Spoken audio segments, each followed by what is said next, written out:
Hello everyone, welcome back at TechET.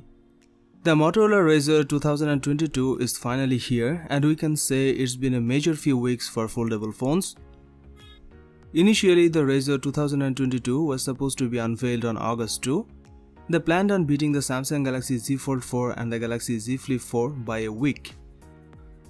Then that launch event was cancelled with no explanation, but now it's finally here and it looks pretty good. The specs are also promising with the new same Qualcomm Snapdragon 8 Plus Gen 1 that powers the Fold 4 and Flip 4. Unfortunately, there's no specific date when we could get our hands on the new foldable phone. It's currently only opted for release in China and there's no hint at a global release. Hopefully, it will make its way to the US like the previous generations. Motorola actually unveiled 3 phones at the launch event, with the Motorola X30 Pro and Motorola S30 Pro joining the flagship foldable, but it was the Razr 2022 that was clearly front and center. The Razr 2022 is largely the same as the Motorola Razr 2. We can see the same trend with the Samsung Unpacked event for the Galaxy Z Fold 4 and the Galaxy Z Flip 4.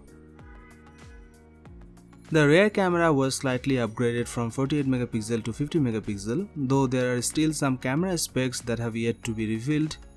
Still, we did get 2 significant updates. As previously mentioned, the chip got an upgrade to the Snapdragon 8 Plus Gen 1, which puts it on par with the rest of the foldable and flagship market. The Razr 2022 also got a major aesthetic upgrade, with Motorola removing the chin at the bottom of the phone that had made the previous generations a bit clunky. We also now know the price, at least in China.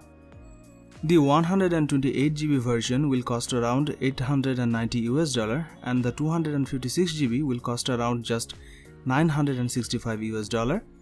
This pricing will likely not match if the phone is launched globally. It is currently priced below the Samsung Galaxy Z Flip 4, the Razr's main competition. If Motorola does decide to undercut the Flip 4 globally, it could provide some serious competition for Samsung. Samsung is the clear competition for Motorola, at least globally for now. Specifically the Galaxy Z Flip 4, given the Galaxy Z Fold 4 hits a different price point and form factor. The Razr 2022 has some advantages over the Flip 4 at first glance. The price is cheaper, the outer screen is 2.7 inches versus the 1.9 inch AMOLED on the Flip 4, and the camera is a significant upgrade. The Flip 4's 3 cameras top out at just 12 megapixel, whereas the Razr's 50 megapixel main camera and 32 megapixel selfie camera could go toe to toe with the best cameras on a phone today. Without a global launch, it will be tough to see how Motorola plans to compete with Samsung. We think its main competition could be ultimately by Xiaomi Mix Fold 2, which claims to be the thinnest foldable on the market. And that's all we got for now. Thank you for watching this video and don't forget to subscribe this channel to get more updates. Till the next time.